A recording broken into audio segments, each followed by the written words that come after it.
মাসে কি প্রতিবারে টাকা ঢুকালে প্রতিবারে নে আর কোটাইতে কোটিও 10-20 মারা বললি আর একটা সমস্যা। আগে কিন্তু আগে আর সুবিধা অনেক ভালো আছে। অতিরিক্ত বিল কাটে, মাসের প্রথমে ঢুকালেও বিল কাটে, এক সপ্তাহে পুরো 1000 টাকার মতো চলে যায়। এখানে খাওয়া মানুষ কষ্ট করে চলতে হয়, অত টাকা যদি দিতে হয় ওরা কিভাবে চলবে? যখন ওই খাট মিটার ছিল না তখন আরো জনগণের আরো ভালো হয়েছে। মনে করেন প্রতিবার টিয়া ভরিলে 300 কত টাকা হাড়ি ফেলা পড়ে, 200 কত টাকা হাড়ি ফেলাই, মানে প্রতিবার হাড়ি ফেলাই, মানে এই জন্য সমস্যা। অতিরিক্ত বিল কাটে, মাসের প্রথমে ঢুকালেও বিল কাটে, এক সপ্তাহে পুরো 1000 টাকার মতো চলে যায়। অতিরিক্ত বিল কাটতেছে, তার জন্য বেশি সমস্যাতে পড়ে যাচ্ছি আমরা। অ্যানালগ মিটার ছিল কিন্তু ভালোই ছিল। যখন আমরা মাসে টাকা 2-1 দিন বিলের টাকাগুলো চার্জগুলো সবসময় একসাথে কাটতো, কিন্তু এখন আমাদের যতবার টাকা খাটে আনি মিটারে দিই ততবার আমাদের থেকে চার্জ কেটে নেয়।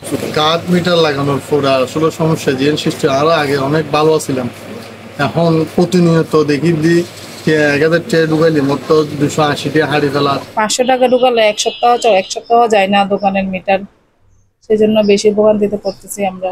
সারাদিন এর মধ্যে সারাদিন আবার কারেন্ট থাকে না, ধার বাবদ আবার আরো ইয়েও করতে হয়, সুদি দিন সুদি ওখান থেকে ওরকম করে নিতে হয়। আর কোটাইতে কোটিও 10-20 মারা বললি আর একটা সমস্যা।